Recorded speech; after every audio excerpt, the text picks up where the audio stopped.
Bonjour à tous, très heureux de vous retrouver sur François pour un nouvel entretien essentiel. Nous recevons le plus grand pourfendeur du Covidistan, de la coronafolie qui réunit chaque samedi depuis plusieurs semaines à Paris de nombreux manifestants, le président des Patriotes. Bonjour Florian Philippot. Bonjour. Merci d'avoir répondu à notre invitation. Vous êtes donc une des figures de cette critique de la gestion de crise sanitaire et une de celles qui est la plus audible et percutante.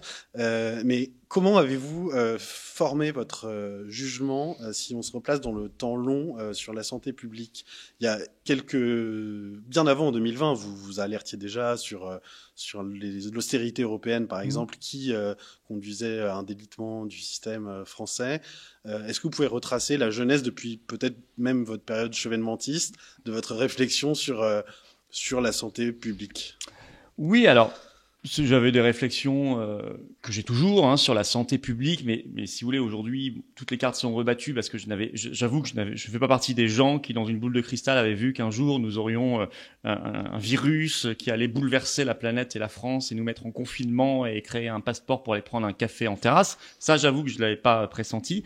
Donc, j'avais des réflexions politiques assez classiques sur la santé publique, enfin, empreintes, je crois, d'une grande cohérence que j'ai toujours aujourd'hui.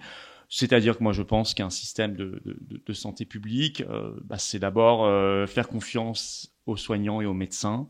Et donc, j'avais senti cette tendance année après année, ça m'avait déjà alerté, de mettre un peu sous contrôle, sous tutelle les médecins libéraux. Et je pense que c'est pas une bonne idée. Bien sûr qu'il faut du contrôle, bien sûr qu'il faut pas qu'ils fassent n'importe quoi, mais il faut leur faire confiance. Et le modèle libéral de la médecine française, j'y tiens beaucoup. Je pense qu'il faut pas les fonctionnariser. Pourtant, vous êtes plutôt un étatiste, un colbertiste. Oui, mais un étatiste intelligent, si vous voulez. Je pense qu'un étatiste, entre guillemets, c'est-à-dire que je pense qu'il faut qu'il y ait un État stratège, mais que là où il y a des forces vives dans le pays, que ce soit des forces vives économiques ou des forces vives scientifiques, médicales, il faut les laisser vivre. Je pense que c'est ça qui fait la force de la France, cet alliage qu'on a cassé. De l'autre côté, je m'y intéresse beaucoup, je m'y intéresse toujours parce que en fait ça n'a pas changé, à l'état d'austérité de l'hôpital public français, et avec là évidemment une grosse dimension européenne. Je crois qu'ils sont tout début de crise Covid, il y a un député européen grec, je crois, qui avait fait un calcul, qui avait révélé que ces 11 dernières années, enfin jusqu'en 2020, à 63 reprises, la Commission européenne avait demandé aux États membres de baisser leurs dépenses de santé. Chaque année, effectivement. Mais ça n'a pas fini. En fait, ça n'a pas arrêté. Il continue toujours de demander. En réalité, c'est ça qui est drôle. Les gens ne le savent pas. Et ça... alors que la santé n'est pas tellement, en théorie, une compétence européenne. Non, Macron voudrait que ça le devienne. Ouais. Dans les faits, ça l'est devenu dans cette crise parce qu'on voit que l'Agence européenne du médicament, qui normalement n'est pas au-dessus des agences nationales, a pris toute la place. Et je pense que c'est extrêmement problématique. Et de fait, il y a une Europe de la santé. De fait, c'est l'Europe de l'austérité pour le plus grand nombre et le fric qu'on verse à l'industrie pharmaceutique de l'autre côté à coups de milliards. Il y a l'histoire du Remdesivir et tant d'autres. Et c'est cette espèce c'est ça qui constitue aujourd'hui de fait l'Europe de la santé. Mais Macron voudrait aller plus loin parce que dès qu'il peut affaiblir la France et renforcer son espèce de cauchemar européiste, il le fait. Mais il y a quand même un avantage à être dans une Europe avec de nombreux pays qui négocient ensemble, par exemple via l'Agence européenne du médicament, les contrats avec les fabricants de vaccins, de traitements. Vous mentionnez Remdesivir, c'était un fiasco puisque même si les commandes n'ont pas été totalement honorées, etc., en gros, l'Agence européenne du médicament s'est fait enfumer par Gilead qui savait que... Là, vous avez une version très optimiste des choses en disant qu'ils se sont fait tromper. Compliqué de penser honnêtement, ça mériterait une enquête sérieuse. C'est difficile de penser qu'au mois d'octobre 2020, l'Union européenne, l'Agence européenne du médicament, puis ensuite le décisionnaire, c'est la Commission, se fasse avoir alors que toute l'information est sur la table, que nous, simples citoyens, on le sait déjà. Comment imaginer que des gens extrêmement informés et éclairés ne le sachent pas? Moi, je pense que malheureusement, c'est pas simplement qu'ils se sont fait tromper. Je pense que c'est beaucoup plus grave que ça. Donc en matière de santé, vous diriez que l'Europe est aussi ouverte à tous les vents de lobbying et de corruption qui par ailleurs, sur d'autres sujets comme l'agriculture ou l'industrie ou autres, peuvent la tirer toujours plus vers une concurrence. Oui, je rappelle que la ville dans le monde, ça c'est factuel, la ville dans le monde où il y a le plus de lobbies installés, ça n'est pas Washington comme pourraient le croire les gens, c'est Bruxelles, de loin. Voilà, c'est une ville, c'est un fonctionnement. Vous savez, en fait, c'est quoi cette structure européenne? Ce sont des gens qui, à la base, de toute façon, ne sont pas du tout élus. d'aucune façon, ni directement ni indirectement. Or, ils ont des pouvoirs absolument gigantesques. Il y a quand même les députés européens, vous l'avez été. Oui, d'accord, il y a les députés européens, mais une fois que vous êtes élu sur le contingent national, ensuite vous êtes complètement noyé, vous représentez plus pour la France que 10% du total, donc en réalité c'est même pas une vraie élection, parce qu'en France on élit des gens qui représenteront que 10% de l'Assemblée, donc en fait on n'a pas de prise. Et puis le Parlement européen a un rôle assez marginal par rapport à la Commission ou d'autres instances, la Cour de justice, la Banque centrale, etc., qui elles sont absolument pas élues, la Commission notamment, et qui sont surpayées et qui vraiment ont des pouvoirs gigantesques. Vraiment des pouvoirs gigantesques. Un commissaire européen aujourd'hui a plus de pouvoirs que le président de la République française. En tout cas les plus importants, ceux qui s'occupent par exemple de la concurrence, de l'industrie, etc. Ou bien effectivement de la santé, de fait. Et donc, ça c'est un système qui humainement ne peut conduire qu'à des dérives. C'est une évidence. Quand vous n'avez aucune responsabilité, vous devenez parfaitement irresponsable et donc ouvert à tous les vents de la corruption et des conflits d'intérêts. À cet échelon supérieur ou à tous les échelons, puisqu'il y a plein de directions générales dans tous les sens, etc. Évidemment, c'est pour moi absolument évident. Et il y a eu beaucoup d'études là-dessus. Mais si vous voulez, je pense, vous disiez, juste pour vous répondre, vous disiez, au moins ça a un intérêt, ça fait baisser les prix quand on achète. C'est même pas garanti, parce qu'on voit là que Pfizer, etc., viennent d'annoncer de nouvelles hausses de prix, aussi, Moderna vendu à l'Union européenne. Donc peut-être qu'en fait, pendant 3 mois, vous avez des prix inférieurs, et puis ensuite, ils s'alignent sur le prix international. Donc je pense que ça, c'est même pas un vrai argument. Et alors au-delà des structures, de la souveraineté sanitaire, pourrait-on dire, qui du coup est un peu écartelée entre les intérêts européens et nationaux, il y a aussi l'idéologie.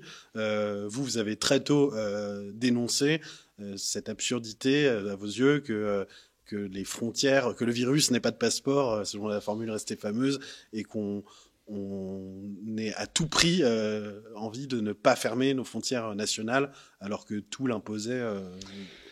Ben oui, c'est-à-dire que c'est quand même formidable. Maintenant, là, aujourd'hui, de toute façon, tout est mondialisé, les variants sont partout, etc. On nous impose des frontières partout. Des frontières aussi bien, effectivement, aux aéroports, etc., mais surtout des frontières à nos terrasses de café, parfois des frontières chez nous quand on nous reconfine, parfois des frontières temporelles quand on nous met en couvre-feu, parfois des frontières physiques quand on nous met un masque, y compris à l'extérieur. Donc en fait, on nous met des frontières absolument partout, entre les gens, ça s'appelle la distanciation sociale, les gestes barrières. Bon, ça c'est maintenant, c'est la folie là depuis au moins 6-8 mois, 1 an. Par contre, au tout début, et je pense que tout ça sert strictement à rien. Par contre, au tout début, où il fallait juste prendre une décision évidente, c'était le contrôle de nos frontières nationales par rapport au seul endroit au monde où à l'époque il y avait le virus, c'est-à-dire la Chine. Une fois que le virus est répandu mondialement, ça sert plus à rien. Mais au début, c'est pas le cas. Là, il faut agir, et c'est à ce moment-là qu'on ne fait rien. Qu'on laisse grand ouvert nos frontières. Je rappelle, c'était Mediapart qui avait sorti l'info. Le 1er février 2020, tous les pays de Schengen, donc je crois 26 sur 27, le seul qui l'a pas fait, vous devinerez que c'est la France, ont fermé leur visa avec la Chine, sauf la France. Voilà, par exemple. Et puis, donc là, pour le coup, c'est de la pure idéologie pour vous. C'est de la pure idéologie européiste.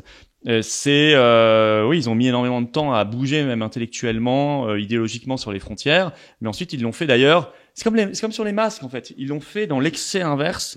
Au début, il y a des masques pour personne, et il y en a surtout pas pour ceux pour qui on a besoin, c'est-à-dire les médecins et les soignants. Ils sont en sac poubelle. C'est des trucs délirants qu'on a vus en mars 2020. La France tiers-mondisée. Et ensuite, une fois qu'on a les masques, ils passent dans l'excès inverse, où on doit tous avoir un masque de 0 à 107 ans, toute la journée, partout, intérieur, extérieur. Donc, ils passent dans l'excès inverse, complètement délirant et débile. Ouais. Donc, si vous voulez, on a eu la même chose sur les contrôles, les restrictions. Au début, absolument rien, alors qu'il fallait faire des restrictions qui ne gênaient la vie de personne. Et ensuite, on arrive à l'excès inverse, où en fait, on gêne la vie de tout le monde de manière disproportionnée. Mais vous-même, vous avez basculé...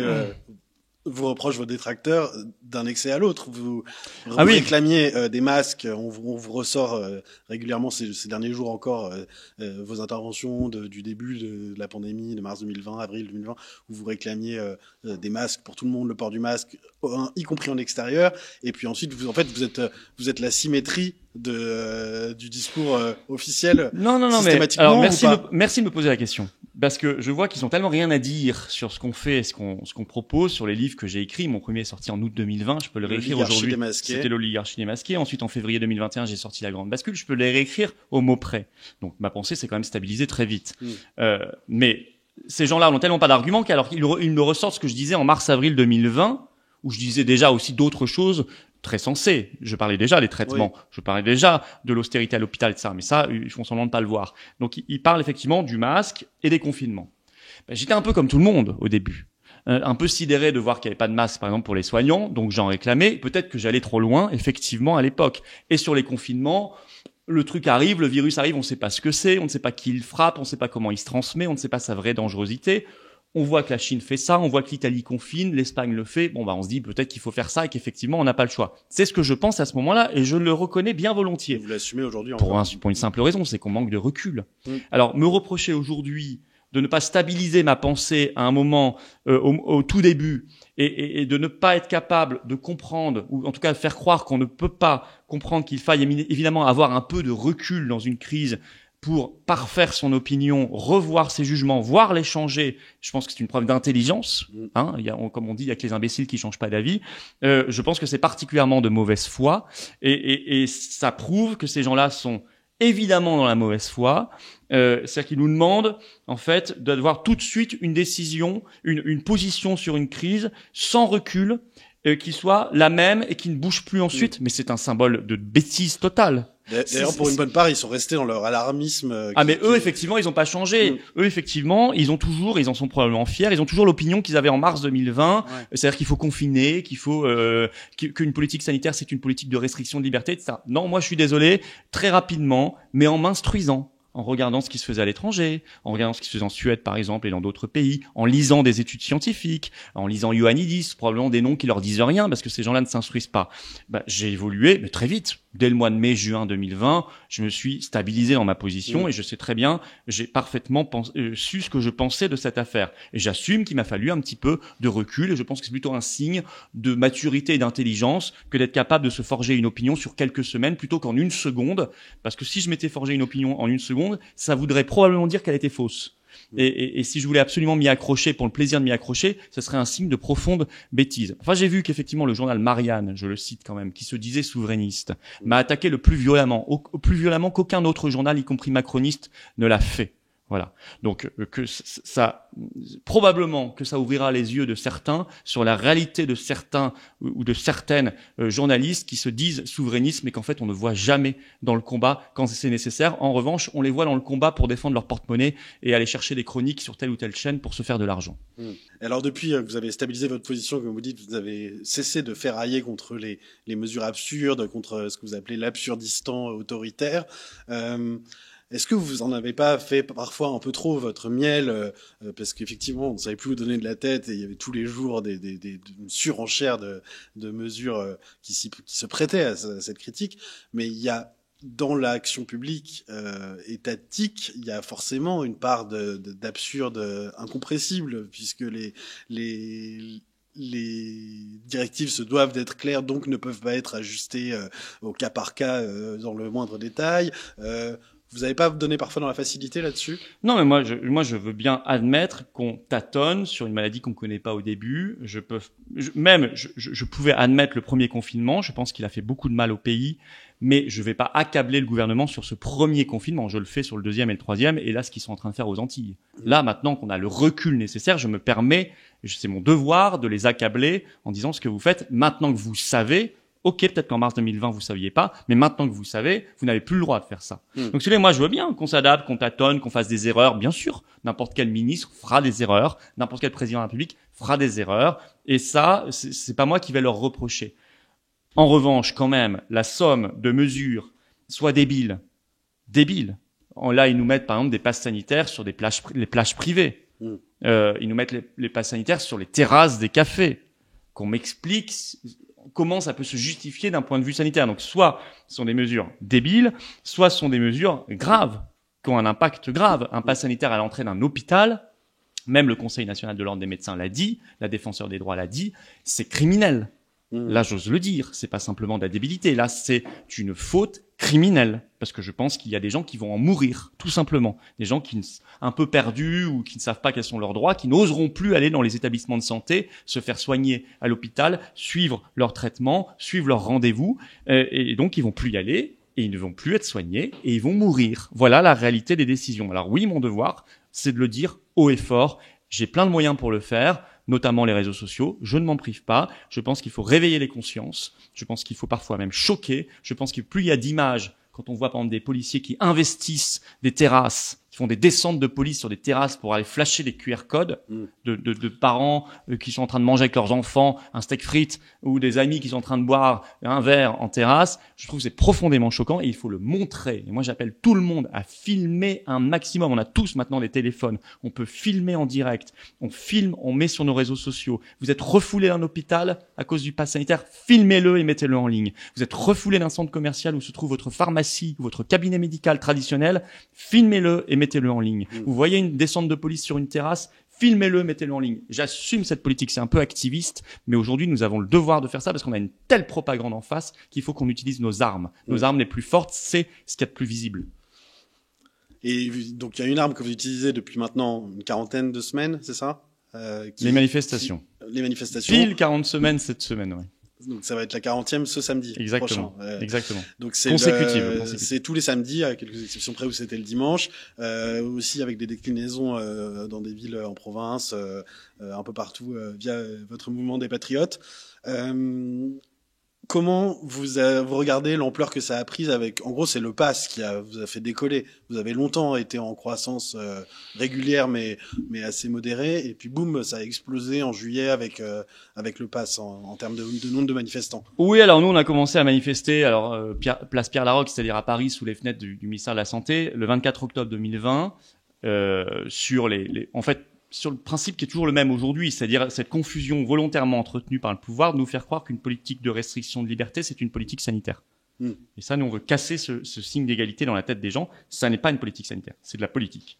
Et il faut travailler à casser ça. Alors ça peut prendre la forme de confinement, de couvre-feu, de fermeture de magasins, etc. La forme aussi aujourd'hui de l'obligation vaccinale, du pass sanitaire, mais c'est la même logique. Vous comprenez bien que c'est la même philosophie. Donc on a commencé. Effectivement, ça a été en croissance, ça a explosé.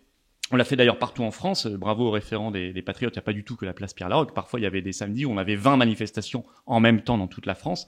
Et puis, ça a explosé après l'allocution de Macron. Complètement dingue, complètement délirante, psychopathe qui parlait au pays, quoi. Enfin, fallait voir quand même le bonhomme. Il avait les yeux exorbités, une haine, le regard noir. Il m'a fait penser, vous savez, moi, une fois, je l'ai interpellé au Parlement européen en 2018, quand j'étais encore député européen. D'ailleurs, ma vidéo est en ligne sur ma chaîne. Je peux réécrire là aussi au mot près ce que je lui disais. Je lui conseillais d'aller directement rebosser chez Rothschild, etc. Parce que, enfin bref. Et il m'a regardé avec un regard de haine. Il avait le poing comme ça et le regard noir. Et je me suis dit, ce type-là n'est pas président de la République. Il a un problème psychologique. Il a une espèce il ne supporte pas la contradiction. Il n'aime pas son peuple. Et ça se voyait. Je voyais un gamin énervé, et violent et méchant.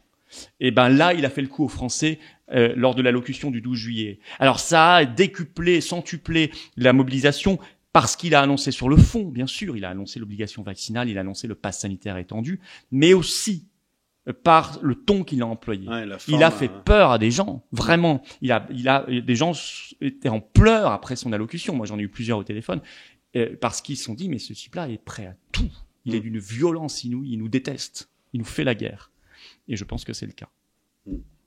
Et oui, ça a pris beaucoup d'importance. Nous, on organise toujours plein de manifs qui ont une taille qui n'a plus rien à voir, mais il y a aussi d'autres. Alors, c'est des collectifs de citoyens. Je ne crois pas que ce soit des partis politiques, mais il y en a d'autres qui organisent aussi plein de manifs partout en France. Et tant mieux. Plus on est de fous, plus on rit.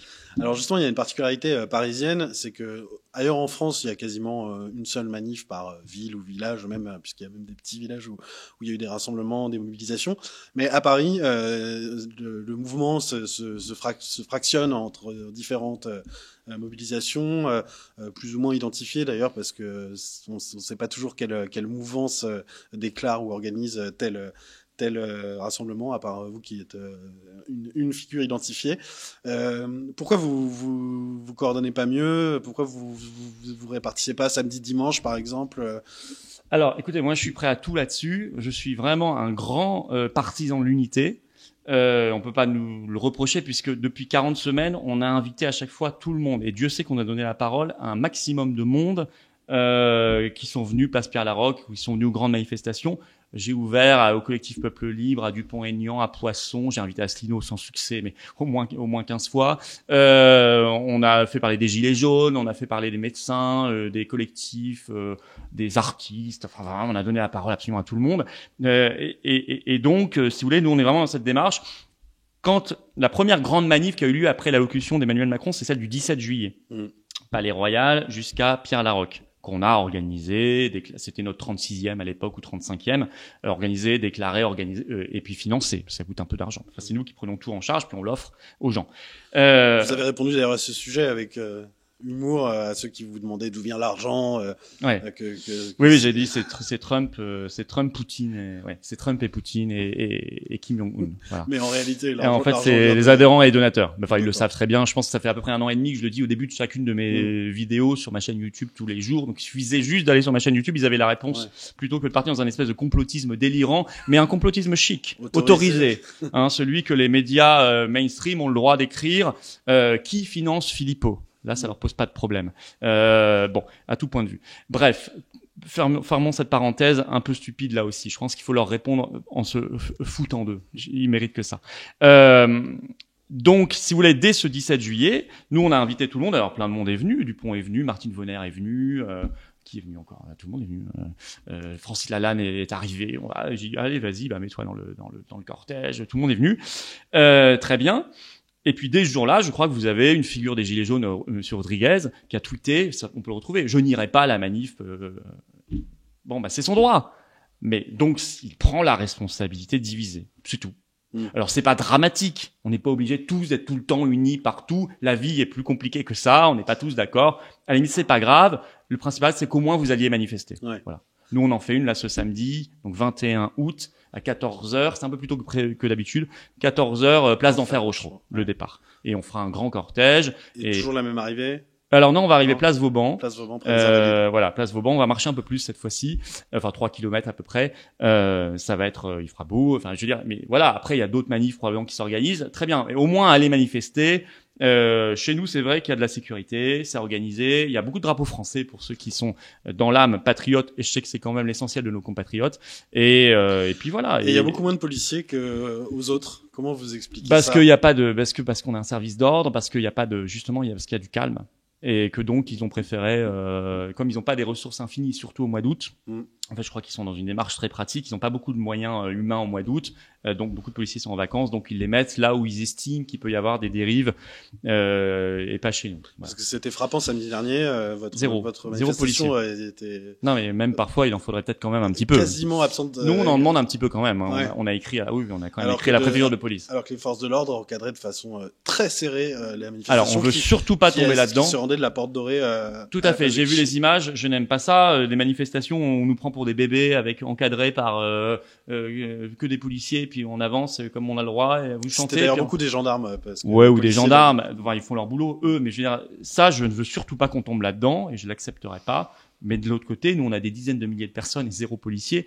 Non, il faut quand même que l'État assure notre sécurité aussi. Donc, si vous voulez, on va demander un tout petit rééquilibrage, une police pour la protection des gens, mais pas intrusive. Et vous n'avez pas l'impression, certains vous font un procès en imaginant que vous bénéficiez d'un relatif traitement de faveur puisque vous êtes une forme d'opposition commode, identifiée, facile à contenir et finalement qui n'aurait pas de débouché réel autre que la protestation. Non, je pense qu'au contraire, ça les arrange pas du tout qu'un mouvement politique soit là. Je pense que ce qu'ils adorent, ce qu'ils souhaitent, c'est que ça retombe dans ce qui a fini par tuer les Gilets jaunes, première version, c'est-à-dire, justement, comme ils refusaient tout débouché politique, mais au sens noble du terme, alors il faut une issue politique, un mouvement populaire, sinon vous n'y arrivez jamais. Il n'y a aucune révolte dans l'histoire qui n'a eu de fruits, qui n'a été fructueuse, si à un moment elle ne s'est pas transformée en force politique pour prendre à bras-le-corps les problèmes du pays, les régler et changer radicalement le système, si vous voulez.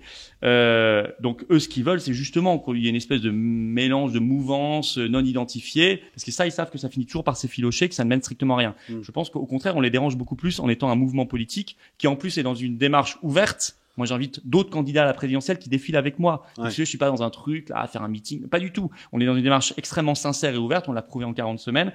Mais on a une issue politique. On a une réflexion politique. On pense savoir ce qu'il faudrait faire comme grande mesure pour changer radicalement les choses et apporter des solutions aux problèmes qui se posent actuellement. Et ça, je pense que, contrairement à ce que disent certains, ça les dérange infiniment plus. Si on est juste, si effectivement il y a moins de forces de l'ordre, c'est simplement qu'ils savent que nos manifestations sont organisées, sécurisées, encadrées, mais on y met les moyens pour cela. Ouais. Ça s'organise, ça. Il faut un service d'ordre. Effectivement. Et un parti politique, il est obligé d'avoir un service d'ordre. Et alors, vous rassemblez des gens qui, pour beaucoup, pour une très large part d'entre eux même, n'étaient pas forcément des sympathisants à l'origine des patriotes, ou même ne le sont pas spécialement sur les autres sujets que le Covid. C'est ou la crise sanitaire, même si elle englobe beaucoup de sujets de fait. Comment vous gérez cette affluence avec le caractère profondément politique du mouvement? Parce que il y a plein de gens qui se disent qui ont franchi le pas entre guillemets, qui disent bon, c'est pas trop ma paroisse d'origine, j'y vais, je vais à la manifestation de Philippot, peu importe le combat, c'est les libertés, et puis qui peuvent se sentir peut-être mal à l'aise d'être se retrouver à une forme de meeting des patriotes, même si ça ne l'est pas totalement. Non, ça l'est pas. Mais justement, bon, ceux qui veulent pas m'écouter, ils partent. Il y a pas grand monde qui part. On a du monde jusqu'au bout du bout des discours, ce qui prouve que les gens trouvent aussi que c'est plutôt sympa. C'est vrai que c'est aussi un moment de combat et c'est un moment profondément humain. Et les manifestations sont très sympathiques par ailleurs. Il y a de la ambiance musique. assez bon enfant. Oui, il y a de la musique, il y a des familles, il y a de l'ambiance et les gens sont très heureux de se retrouver. Bah, après, s'il y a des gens vraiment qui veulent pas m'entendre, il y a aucun problème. C'est des espaces libres, c'est des rues. Ils partent quand ils veulent. Et moi, ça me vexe absolument pas. Mais justement, moi, je crois qu'on le démontre dans l'organisation. On fait parler. Là, par exemple, il y a un collectif d'infirmières qui est venu nous voir. Elles étaient 13 en blouse blanche, très sympathiques. Elles nous ont montré le discours extrêmement structuré, intelligent, etc. Elles nous ont dit, voilà, on est en train de créer un collectif de soignantes juste avant le départ de la précédente manif. Est-ce qu'on pourra prendre la parole? Bon, je regarde quand même ce qu'elles vont dire, parce que si c'est pour dire n'importe quoi, j'ai pas changé une virgule, je n'aurais même pas fait une remarque, j'ai dit c'est parfait. Ouais. J'ai dit mais évidemment, on vous donne la parole. Vous êtes aux patriotes? Non, elles sont pas aux patriotes, mais on vous donne évidemment la parole. On leur a donné la parole, elles ont été acclamées.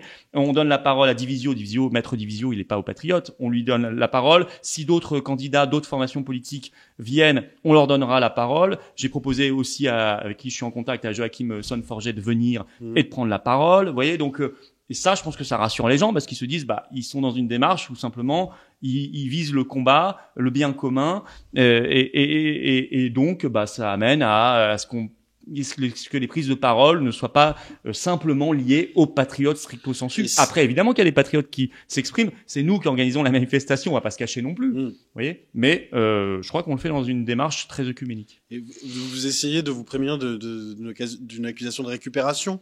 Ou parce que vous allez dire non, on récupère rien puisque c'est nous qui sommes là depuis 40. Disons que ça me ferait. Alors moi, c'est quand on me dit ça, ça me fait juste vraiment rire en fait, parce que je serais dans les manifs depuis 3 semaines, je comprendrais totalement le procès. Je me dirais bon, je serais dans mes petits souliers si vous voulez. J'essaierais comme ça de m'imposer sur des trucs qui sont pas de moi, je comprendrais. Enfin là, écoutez, on a manifesté sous la grêle, sous la neige, sous le vent, sous la pluie, et vous le savez puisque vos équipes suivaient ou couvraient parfois nos manifs place Pierre-Laroque. Il y avait personne d'autre. Il y avait pas un syndicat, pas une association, pas un collectif, pas un parti politique qui était dans la rue pendant des mois et des mois. Donc qu'on me fasse pas à moi ce procès-là. C'est juste risible en fait. Et jusqu'où va votre œcuménisme? Parce que c'est facile d'attirer des électrons libres ou des gens qui sont un peu en rupture de banc avec le pouvoir en place. Mais est-ce que, par exemple, un sénateur centriste comme Loïc Hervé, qui s'est exprimé fermement contre le pass sanitaire, ou pourquoi pas, soyons fous, un député de La République En Marche comme Paco Rupin, qui avait exprimé des réserves, voulez s'exprimer chez vous, vous l'accueilleriez comme les autres? Mais avec grand plaisir, et vous me donnez l'idée d'ailleurs de les contacter directement. Je vais les contacter. Non, mais je vais le faire, vraiment. Parce que sait-on jamais? On sait-on jamais. Non, mais parfois j'ai eu des très bonnes surprises. Mais bien sûr. Mais évidemment, on sera pas d'accord sur plein d'autres sujets. Enfin, écoutez, on est quand même dans une situation mais dramatique là. Je veux dire, on est quand même dans une situation. À un moment, il faut quand même revenir un tout petit peu sur le fond du problème. On est quand même sur un sujet absolument dramatique, très dur à vivre pour beaucoup de nos compatriotes qui sont vraiment dans une grande souffrance. Et vraiment, je suis en contact avec eux directement ou par mail tous les jours. Et je vous assure qu'on n'a pas le droit de chipoter, de faire la fine bouche. Non. C'est une très bonne idée. Je vais les inviter. On verra s'ils veulent venir ou s'ils sont disponibles. Et alors vous parlez de la frange de la France qui ressent une situation dramatique dans sa vie quotidienne, dans sa chair peut-être parfois même. Et puis il y a toute une France qui prend de haut ce sujet et qui dit qu'allez-vous vous emballer sur des tels sujets, c'est quand même pas grand-chose, ça prend 10 secondes. Enfin, on a eu tout un festival d'arguments et d'analogies plus ou moins douteuses d'ailleurs. Mais comment pouvez-vous vous mettre en situation de parler à toute cette France qui s'accommode plus ou moins du pass sanitaire, voire qui adhère pour une bonne partie? Mais si vous voulez, le chinois de la classe supérieure qui valide son crédit social, ça lui prend aussi 5 secondes. Et peut-être que lui aussi, il s'en fiche. Et qui dit au chinois qui, lui, vient de perdre ses points et qui n'a plus le droit de prendre le train, le métro ou de scolariser ses enfants, bah, vous plaignez pas, vous aviez qu'à faire comme moi, puis ça prend 3 secondes, etc.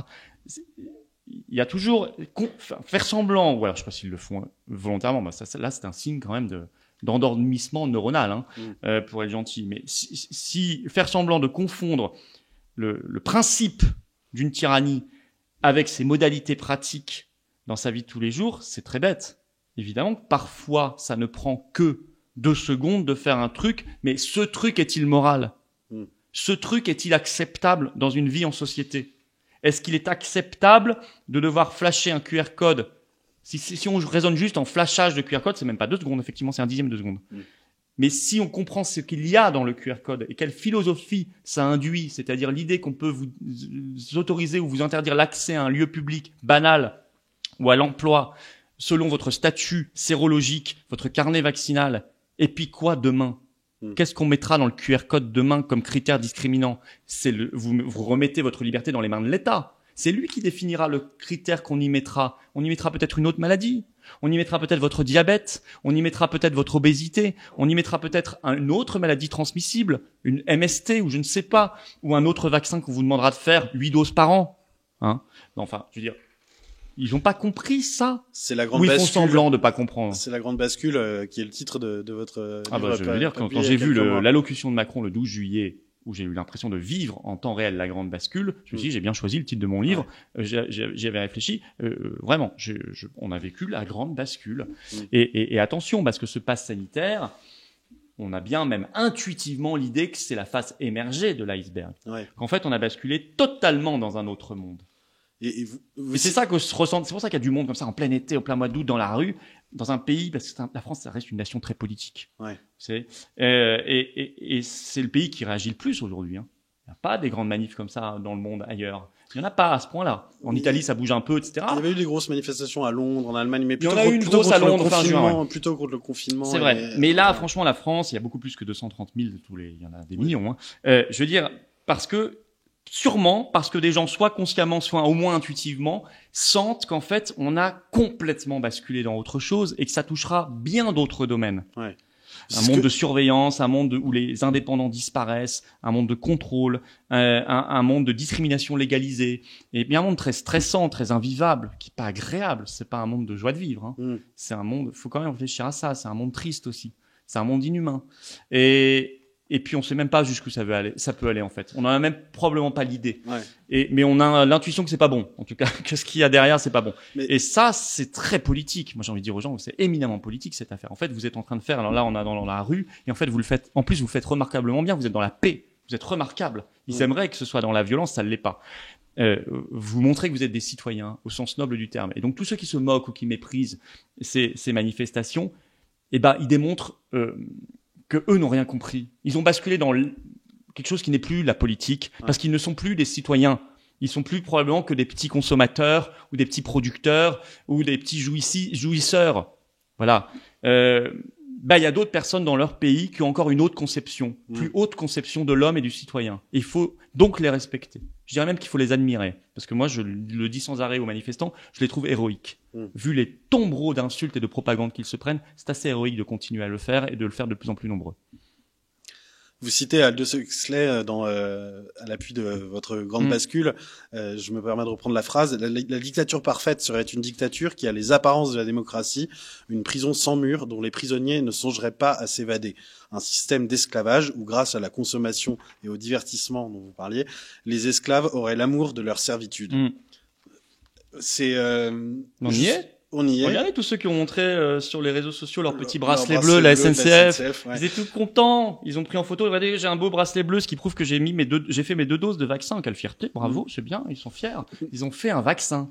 Ah, c'est incroyable. Alors, ils étaient tout fiers d'avoir leur petit bracelet. On aurait dit des gamins de 3 ans. À 3 ans, je le comprends. Hein, regarde maman, on m'a mis mon bracelet, j'ai pu aller au centre aéré. Mais, enfin, là. Et puis, combien, ils rentrent dans un lieu où on ne demande pas, hein, une boulangerie, il y a pas encore de passe sanitaire. Vous voulez mon QR code? Vous n'avez pas vu ça? Moi, j'en ai vu. T'es fier de montrer ton QR code? Un niveau de T'en folie, es à ce niveau-là? Ouais. Non, mais ça, voilà, là, on est là-dedans. Donc, oui, mais alors, il y a une frange peut-être irrécupérable, les gens qui sont devenus, qui ont il y en une a sorte de syndrome de Stockholm. Il y en a, mais il y en a plein qui sont, en fait, dans une espèce d'entre-deux. Et justement, est-ce que vous pensez vous avez fait le plein de vos soutiens, de tous ceux qui résistent d'une façon ou d'une autre?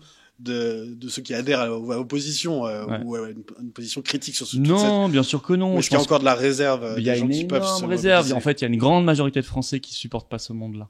Ouais. Alors on nous dit aujourd'hui, quand on interroge les gens, 60% des Français soutiennent le pass sanitaire, etc. Et c'est peut-être les chiffres qu'ils obtiennent, mais c'est de l'opinion molle, c'est de l'opinion sans débat, sans réflexion, à partir du moment où vous montrez vraiment aux gens comment ça se passe, les tenants, les aboutissants, vous creusez un tout petit peu le sujet, vous tirez le fil, même 5 minutes, vous discutez un peu avec eux, vous les faites juste un tout petit peu réfléchir, vous embrayez une réflexion chez eux. Ils feront la suite, ils ont un cerveau, ils savent faire. On n'a pas besoin de réfléchir pour eux. Ils sont dotés comme nous, et ils réfléchiront tout seuls. Mais on embraye peut-être une réflexion qu'ils n'ont pas vue sur BFM TV ou en lisant Le Monde. Et ben ensuite, ils comprennent. Ils se disent, c'est vrai, attends, en fait, on a mis le doigt dans un engrenage terrible.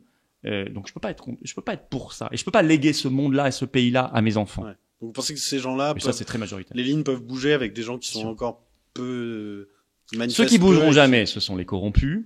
Ils n'ont pas intérêt. Enfin, c'est une toute petite frange du pays. Et puis ceux qui en profitent, donc premièrement, principalement. Et puis, je dirais, alors c'est souvent une catégorie que j'appelle des gens d'intelligence moyenne. En fait, c'est des gens, ils se croient extrêmement intelligents. Par exemple, ils sont persuadés qu'en ayant lu un article de Libération sur une étude randomisée en double aveugle, ils sont devenus les grands scientifiques et qui peuvent donc faire la comparaison avec Raoult. C'est ceux qu'Emmanuel Todd appelle les crétins diplômés. Mais c'est exactement ça. Moi, ce sont des gens moyennement sots, moyennement intelligents. Oui, c'est cette frange intermédiaire. Ces gens pas brillants, mais c'est pas des idiots. Et ça, c'est ce qu'il y a de plus néfaste, ce qu'il y a de plus nuisible, mais dans l'histoire de France, ça a toujours été comme ça. C'est ce qu'on appelle aussi, plus politiquement, cette bourgeoisie qui a peur, cette bourgeoisie apeurée. Donc, alors eux, ils sont un peu indécrottables. Eux, on aura du mal, hein, parce que eux, ils sont fiers de leur bracelet bleu, de leur QR code, et ils sont absolument persuadés qu'ils sont plus forts aujourd'hui que Raoult en virologie et en compréhension des études scientifiques. Mais vraiment, ils le sont en plus. Regardez leur morgue sur les réseaux sociaux, ils contredisent Raoult comme ça, parce qu'ils ont lu un bout d'article sur Libération un jour.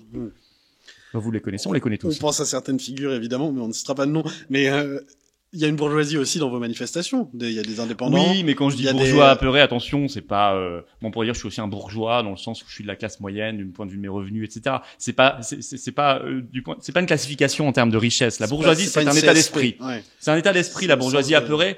C'est celle qui, à travers les âges, a toujours trahi la France. Hein, c'est votre côté gaulliste. Oui. De Gaulle a eu des phrases très sévères sur les dîners des bourgeois, les dîners de la bourgeoisie. De Gaulle a eu des phrases célèbres là-dessus, etc. Bien sûr, c'est celle qui a toujours trahi la France. Et il suffit de l'apeurer un petit peu. Alors ça peut être un virus, ça peut être un ennemi, ça peut être n'importe quoi. Eh bien, elle tombe dans une déchéance morale épouvantable et elle trahit tout.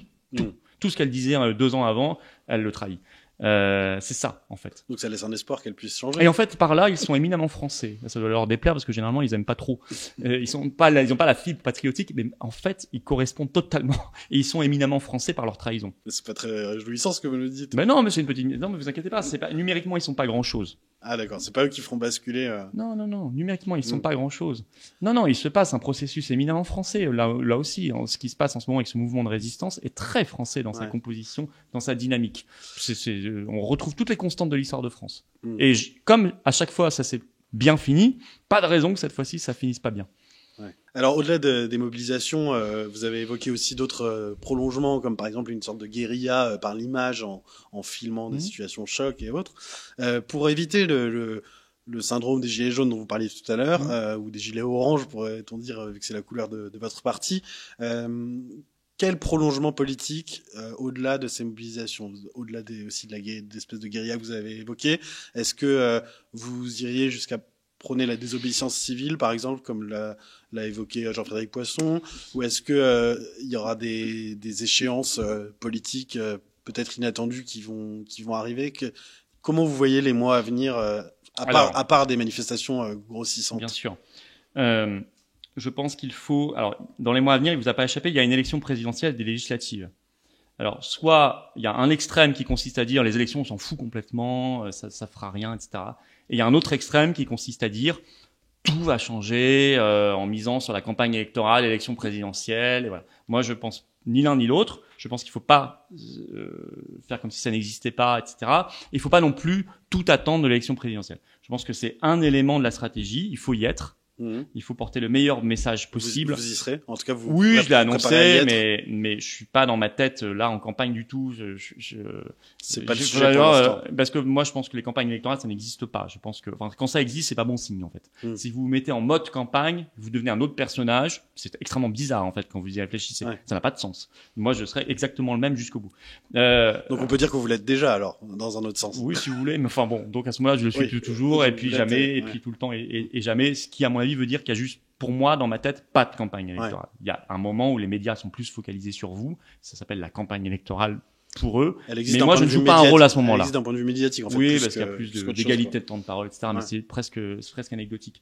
Mais en tout cas, je pense que cette élection, elle est intéressante à condition qu'il y ait un énorme travail qui soit fait en amont, ce qu'on est en train de faire, qui dépasse largement les candidatures à l'élection présidentielle, d'éveil, de sensibilisation, de montée en gamme dans le combat politique du peuple français. Pour ça se fait par les manifs, ça se fait par des opérations, il y en a plein. Ça peut être des mouvements sociaux, ça peut être des grèves, ça peut être des blocages par les routiers, par les forains. Nous, on encourage tout ça. Ça peut être des opérations de boycott, un boycott citoyen. On boycotte le pass sanitaire, y compris quand on est vacciné, qu'on a le droit à son QR code, donc, mais qu'on ne veut pas l'utiliser parce qu'on n'a pas ces valeurs-là. Il y en a plein. Dont certains qui sont intervenus à vos manifestations. Bien sûr, dans les manifs, c'est rempli de vaccinés qui sont contre ça. Et puis des actions judiciaires. Alors, Maître Division, on travaille beaucoup en tandem, un très beau tandem, ça fonctionne bien. Lui, il s'occupe, c'est son métier, il est avocat. Enfin, j'ai un œil. Parfois, on est partie civile avec lui d'ailleurs, les Patriotes. Donc, enfin bref, donc il y a aussi beaucoup de choses à faire. Ça, c'est toute une gamme d'actions. Sinon, s'il y a rien et qu'il y a que l'élection et la campagne, on perdra de toute façon, parce que en face, on a un système qui a tous les médias, qui a tout l'argent, qui a toutes les banques, qui a tout. Donc, comment voulez-vous gagner? Vous gagnez pas en 3 mois. Il faut un énorme travail de sensibilisation, de montée en gamme politique du peuple de France. Mais ça doit s'accompagner, à mon avis, d'un discours extrêmement structuré. Moi, je pense que le combat que nous menons actuellement pour nos libertés, mais aussi pour l'égalité des droits, c'est en même temps un combat pour la souveraineté du peuple. Parce que qu'est-ce qui se passe dans cette affaire, dans cette crise depuis le début? C'est que la souveraineté du peuple de France est complètement piétinée. Ce qui est normal puisque la France n'a plus de souveraineté. Parce que la France est un pays qui appartient à des instances supranationales. Parce que la France est un pays qui est soumis non seulement à des instances type Union européenne, qu'il faut quitter le plus vite possible. Union européenne, CEDH, OTAN, Euro, tout ça, faut quitter, Schengen, tout ça. Mais en même temps, elle est soumise aussi à des lobbies financiers. Elle est soumise à des logiques d'argent. Elle est soumise à en fait, tout ce qu'on a laissé prendre le rôle de tutelle parce que nous n'étions plus là comme pays souverain et comme peuple souverain. On a laissé l'espace. Et la nature politique a horreur du vide et donc elle a rempli l'espace par toutes ces intrus, en fait, tous ces intrus qu'il faut chasser. Et moi dans mes discours, vous voyez que le mot Frexit aussi, il est acclamé par la foule, à chaque fois. Et pas que liberté et résistance qui sont acclamés, mais le mot Frexit aussi. Ça me frappe parce que ça prouve que les gens ont pigé un truc. Est-ce qu'il est vraiment autant acclamé que le reste? Pour moi, quasiment. Si vous écoutez vraiment, ça me frappe à chaque fois. Le mot Frexit, il est repris par la foule très fortement. Parce que je pense que beaucoup ont compris qu'il y a un continuum parfait entre nos combats pour nos libertés fondamentales, nos libertés individuelles et publiques, et le combat pour la liberté de la France. Que c'est le même combat et qu'en face, c'est le même ennemi. Et ça, si vous voulez, ce que je suis en train de vous faire rapidement, ce que je détaille beaucoup plus dans mes livres, par exemple, pour moi, ça, c'est de la politique. Mais c'est pas de la politique politicienne. Ça, c'est de la politique avec un P majuscule. Et vous voyez bien que si on n'a pas ce discours-là, et d'autres, enrichis par d'autres. J'ai pas du tout le savoir universel. On a besoin d'un Emmanuel Todd dans cette crise. Je suis sûr qu'il a plein de trucs à nous apporter. On a besoin des autres souverainistes qui ont plein de trucs à nous apporter. On a besoin de penseurs comme Fouché, par exemple, qui a des choses intéressantes d'un point de vue humaniste. Voilà, il y a plein de gens qui ont plein de choses extrêmement intéressantes. Divisio a des réflexions philosophiques très intéressantes aussi. Vous voyez, on apporte tout ça. Là, ça crée une issue politique sérieuse, solide, cohérente. Tout ce qui a manqué, malheureusement, c'est pas de leur faute, hein, mais c'est tout ce qui a manqué au mouvement des Gilets jaunes. Ce qui fait qu'il s'est effiloché, que ça a fini dans le vide. Ça n'a rien donné, malheureusement. Si ce n'est que ça laisse une trace dont on peut être fier dans l'histoire de France. Ouais. Mais ce continuum que vous voyez, vous, entre le combat pour les libertés, pour l'égalité et la souveraineté en général, qui est votre matrice de longue date, vous pensez que d'autres le feront au-delà de vos partisans et sympathisants? Ah, mais je pense que c'est... Vous pensez que c'est la dynamique naturelle du mouvement? Mais c'est parce que c'est ma matrice que je me suis retrouvé dans ce combat. C'est pas un hasard. Et d'ailleurs, vous avez plein d'autres souverainistes. C'est pas un hasard si les souverainistes sont en première ligne dans ce combat. Ouais. Et si le RN, par exemple, qui a abandonné, ou Mélenchon, on va en donner pour les deux, je vais être gentil. Mélenchon et la France Insoumise ont abandonné à peu près au même moment, c'est assez amusant d'ailleurs en parallélisme, le souverainisme. Vous voulez dire Mélenchon et le Front National plutôt, et le Rassemblement National. Je dis RN, non? Vous avez dit et la France Insoumise, mais c'est... Ah, pardon. Donc, oui. Mélenchon et la France Insoumise, c'est très compliqué. Quoique, ils sont, parfois, lui-même est divisé. Le RN et la France Insoumise, en même moment, ont abandonné le souverainisme, et tous les deux sont absents de cette crise. Au grand désarroi, d'ailleurs, des électeurs de gauche ou de droite, qui électeurs, quittez-les. Si vous êtes dans le désarroi, quittez-les parce qu'ils reviendront jamais à quelque chose d'intelligent. Une fois qu'on a fait ce chemin-là, on revient pas en arrière. Et les souverainistes y sont parce que justement, c'est pas le hasard, parce que c'est tout à fait cohérent comme combat. On ne se bat pas pour la liberté des gens si on estime que déjà son peuple, c'est-à-dire les gens collectivement, ne doivent pas être libres. Ça n'a pas de sens. Évidemment que la cohérence, c'est que que les gens, dans toutes leurs dimensions, aussi bien individus que peuple, soient libres. Et il faut qu'ils le soient en même temps. Et d'ailleurs, plus on a vu notre souveraineté régresser, plus on a vu nos libertés déjà régresser bien avant le Covid. Ça a commencé bien avant. Et on a vu notre liberté d'expression régresser en même temps. Je pense que c'est totalement lié, totalement cohérent. Mais du coup, pour vous, les clivages actuels sont plus que jamais les souverainistes contre les autres, contre les mondialistes? Oui, on peut le dire comme ça. Ouais. En fait, cette crise a servi de révélateur en écartant les faux souverainistes et en faisant émerger les vrais. Parce qu'on a vu aussi, par exemple, beaucoup de libéraux qui ont été aux abonnés absents sur les questions des libertés publiques, à quelques rares exceptions près. Vous en avez vu des gens de gauche qui étaient censés être quand même plus engagés sur les questions de justice sociale, d'égalité, qui se sont couchés, là encore. Donc, est-ce que c'est vraiment toute cette gestion de Covid qui va définir les nouveaux clivages ou qui va accentuer des fractures qui étaient déjà en cours? C'était déjà, si vous voulez, le clivage fondamental, en réalité. C'était déjà un peu celui qui avait structuré 2017, en France, la présidentielle. Pour vous, droite-gauche, c'est fini totalement? Oui, depuis bien longtemps. Je veux pas dire que vous pouvez pas avoir une sensibilité familiale, personnelle, historique de droite ou de gauche, qui est tout à fait respectable, mais ça n'explique pas le monde aujourd'hui. Voilà. Ça n'explique pas la France, ça n'explique pas cette crise. On voit bien. Cette crise peut pas être expliquée par droite-gauche. Ou alors, je sais pas comment on fait pour m'expliquer si le confinement est de droite ou de gauche, il a été soutenu aussi bien par la droite que par la gauche. Par contre, ça c'est un clivage sérieux, oui, effectivement, mondialiste face à souverainistes, on peut s'appeler souverainistes, patriotes, ce qu'on veut. Mais et vous dites, il y a des libéraux qui étaient aux abonnés absents, donc ils n'étaient pas vraiment libéraux. Des amoureux des libertés, ça on en avait plein chez En Marche, c'était les premiers à dire nous la liberté, etc. On les retrouve plus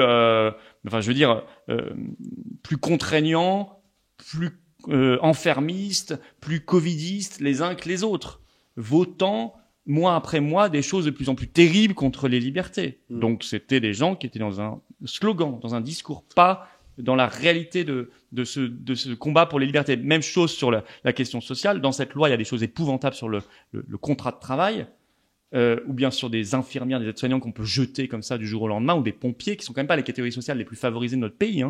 Mais vous n'entendez pas les syndicats. Ce qui est incroyable. Dans mes discours, j'ai dit mais où sont les syndicats? Je l'ai répété 3 fois d'affilée au Trocadéro. Depuis, ils m'ont pas entendu. Ils sont toujours pas là. Mais ça prouve, parce que ces syndicats avaient déjà tout trahi, on le sait, Je parle des chefs, je parle pas des gens engagés à la base qui sont très souvent de bonne foi. Mais eh bien, il est logique qu'on les retrouve pas dans le combat. Oui, c'est un bon tamis. On a fait le ménage, on a séparé le bon grain de l'ivraie, c'est un bon révélateur. Ce que je vous disais, y compris sur RN et France Insoumise. Eh ben, au moins, on voit les choses maintenant. Eh ben, maintenant, il n'y a plus que les gens n'ont plus qu'à se servir de leurs yeux. Ils ont tous les outils. Vous avez des yeux, vous avez des oreilles, vous avez un cerveau, vous avez un cœur. Vous regardez. Soit vous voulez regarder et comprendre et voir, soit vous voulez pas. Et vous voulez rester en état d'hypnose, avec un Macron et un Véran qui vous hypnotisent à la télévision par la peur tous les jours, en vous disant que vous allez tous mourir. Mais ça, c'est votre choix, mais faites-le en conscience. Vous voulez une vie hypnotisée pour vous et vos enfants, ou vous voulez une vie d'hommes et de femmes libres, de Françaises et de Français libres, en conscience. À vous de choisir. On en est là aujourd'hui. C'est un combat quand même, vraiment, c'est un combat vital et historique qu'on est en train de faire. C'est le seul truc intéressant dans cette crise, c'est comment on se dit, on en était, quoi. On vit une période qui, honnêtement, va être tragique, dramatique, au sens réel du terme, et en même temps, on est dans une époque passionnante. Dure, mais au moins on vit l'histoire et on fait l'histoire. Ça n'arrive pas à toutes les générations. Alors, pardon de redescendre un peu sur terre. Ma dernière question bon, pour 2022, parce que c'est à la fois assez loin. Vous dites que vous y projetez pas encore totalement, et puis en même temps ça va arriver vite. Emmanuel Macron a été assez sibyllin dans certaines déclarations en disant qu'il pourrait ne pas être en mesure de se représenter. Alors ça a fait beaucoup gloser les uns et les autres. Est-ce que vous pensez qu'il serait en situation, qu'il pourrait ne pas être en situation de se représenter, et si oui, pour quelles raisons? Non, je pense qu'il sera évidemment candidat. Je pense que s'il n'était pas candidat, c'est parce qu'en fait, il n'y aurait pas d'élection. C'est la seule hypothèse, qui n'est pas totalement à exclure.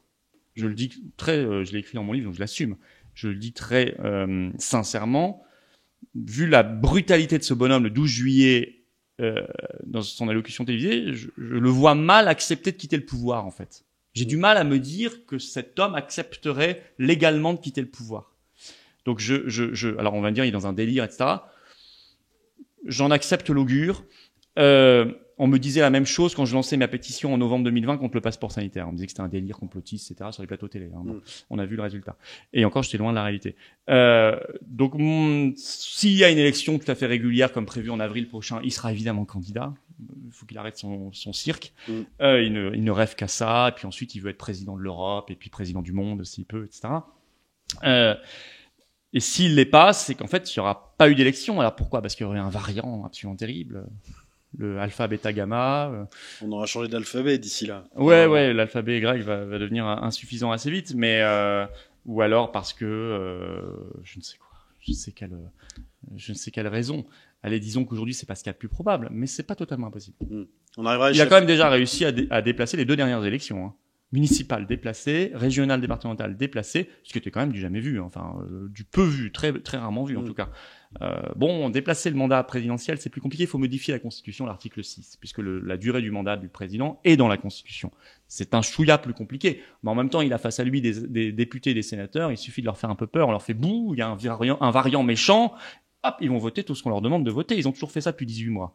Donc, ce ne sont pas non plus des remparts infranchissables. Hein. Et on voit mal comment échapper pour l'instant à un duel Emmanuel Macron contre Marine Le Pen, un duel dont pourtant beaucoup de Français ne veulent pas ou plus. Ouais. Vous, je crois pas, forcément, vous n'y croyez pas. Vous non, mais vraiment. Intéressé à ce qui n'est pas lieu. Mais quel regard portez-vous, par exemple, sur la candidature possible, probable d'Éric Zemmour qui semble se dessiner?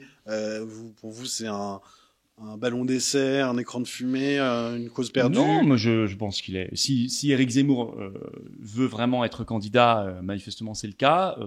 Sa candidature est parfaitement légitime. Enfin, je veux dire, moi je suis un démocrate dans le sens, je pense qu'il incarne quelque chose. Il a incontestablement une culture, un projet politique. J'en partage pas tout, on le sait.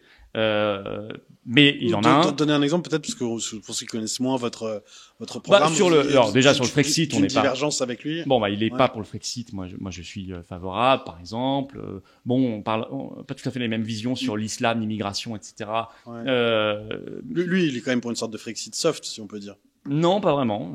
Il voudrait faire une politique de rébellion de l'intérieur, en gros. Ouais, mais ça, moi, j'ai. Envoyer promener la CEDH, par exemple. Ouais, enfin, tout ça, moi, j'y crois pas une seule seconde. Mais pas une seule seconde. Oui, il n'y a pas de demi-mesure possible. On doit sortir comme la Grande-Bretagne l'aurait fait. C'est impossible, en fait. Non, mais en fait, c'est juste qu'il faut pas dire aux gens des choses qui sont fausses. On ne peut pas faire cette rébellion intérieure parce qu'ils ont une arme nucléaire, au moins une, qui s'appelle l'euro, où ils peuvent nous mettre à genoux en 24 heures, nous ruiner en 24 heures parce qu'ils tiennent notre système bancaire et monétaire. Ce qui est une arme, ce qui est le sang d'un État. Hein. Je veux dire, donc, faut pas faire croire qu'ils n'ont pas d'armes. Ils ont des armes très, très sérieuses, très sévères. La rébellion interne, ça ne fonctionne pas. Et puis, vous pouvez pas garder votre signature sur un traité et en même temps dire je désobéis. Parce que les juges, ils continuent d'appliquer le traité puisque vous l'avez signé et que vous reconnaissez toujours votre signature. Oui, mais un traité, ça se dénonce. Vous savez, quand on dénonce le traité, ça veut dire qu'on quitte l'Union européenne.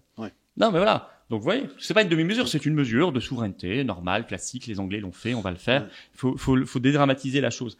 Mais donc voilà. Après Zemmour, voilà, on a des divergences, mais il a tout à fait il a tout à fait la légitimité pour être candidat s'il souhaite l'être. Et le Rassemblement national, vous l'aviez quitté notamment pour cette raison. À l'époque, il n'était pas encore rebaptisé, il me semble que c'était encore le Front National en 2017. Vous pensez qu'ils se sont enterrés dans cette justement en étant très discrets sur ces questions sanitaires? Oui, ils sont dans ce schéma cohérent de renoncement général. C'est le renoncement national aujourd'hui, le RN. Hein. C'est le renoncement national. Ils ont renoncé sur tout, et donc y compris sur le Covid. Et ils ont même parfois été plus loin que Macron dans leurs demandes, hein, comme la fermeture des écoles encore en avril dernier. Et puis, c'est cohérent avec leur renoncement au Frexit, leur renoncement à la sortie de Schengen, à la sortie de la CEDH, à la sortie de l'OTAN, leur volonté de payer de la dette jusqu'au dernier centime, etc. C'est une grande cohérence. C'est une cohérence qui était prévisible. Je les avais avertis quand j'étais parti en septembre 2017. C'est ce qui s'est produit. Mais maintenant, c'est leur affaire. Moi, ça fait 4 ans presque que je suis parti, que j'ai fondé les Patriotes. Ça n'est plus mon affaire. Et quand vous vous levez le matin, vous avez toujours autant de foi en la France? Ah, mais de plus en plus, oui. Parce que plus j'avance dans ma vie, plus je connais, un peu comme tout le monde. Plus on avance, plus on a normalement un socle de connaissances et de culture qui avance. Donc plus je connais l'histoire de mon pays, son héroïsme, sa longueur, sa grandeur, et puis ses paysages, sa beauté, son art, sa langue, et plus je l'aime. Plus on connaît la France, plus on l'aime, et plus on a envie de la faire vivre. Et plus en plus on voit des étrangers qui vous parlent de la France avec sa pétille dans le regard toujours aujourd'hui. Alors que nous, quand on la vit de l'intérieur, on se dit qu'est-ce qui vous fait encore rêver? Parce que nous, on vit quelque chose de très dur. Si. Et donc on se dit on n'a pas le droit de lâcher ça. Il y a trop de générations avant nous qui se sont battues pour nous léguer cette magnificence. On ne peut pas léguer une horreur à ceux qui nous succéderont. François avait titré la dernière fois que vous étiez venu sur ce plateau que vous étiez souverainiste libéré. Depuis quelques mois ou quelques années, vous êtes peut-être plus expansif ou plus cash, ou vous le ressentez aussi comme ça? Sûrement, voilà. L'époque l'est aussi, non? Il faut dire les choses, hein. On est face à une radicalité totale. C'est la réalité qui vous a poussé à vous... la réalité nous agresse. La réalité des gens qui la dirigent nous agresse avec une grande brutalité. Je pense qu'il serait fou d'être mou. Ça ne veut pas dire qu'il faut être extrémiste. Il faut être radical, au sens étymologique du terme, c'est-à-dire aller à la racine des choses. C'est très positif. Voilà. Après, on avance aussi avec l'âge, et on réfléchit, on avance, on change. Et ça, je m'en rends pas compte, en fait. C'est les gens qui s'en rendent compte, et tant mieux s'ils estiment que ça va dans le bon sens. Aller à la racine des choses, c'était l'objectif de cet entretien essentiel. Merci beaucoup, Florent Philippot. Merci à vous. De nous avoir expliqué un peu votre vision plus en détail, d'avoir répondu à toutes les questions. Et on espère avoir l'occasion de vous recevoir. Soyons fous, rêvons un peu dans un monde post-Covid, peut-être. Oui, exactement. Mais ça viendra, forcément. Forcément. Avec plaisir, en tout cas. Espérons-le. On viendra parler de la victoire. Merci à tous d'avoir suivi cet entretien. N'hésitez pas à rebondir, à réagir en commentaire sous l'article sur francesoir.fr. Et à bientôt. Au revoir.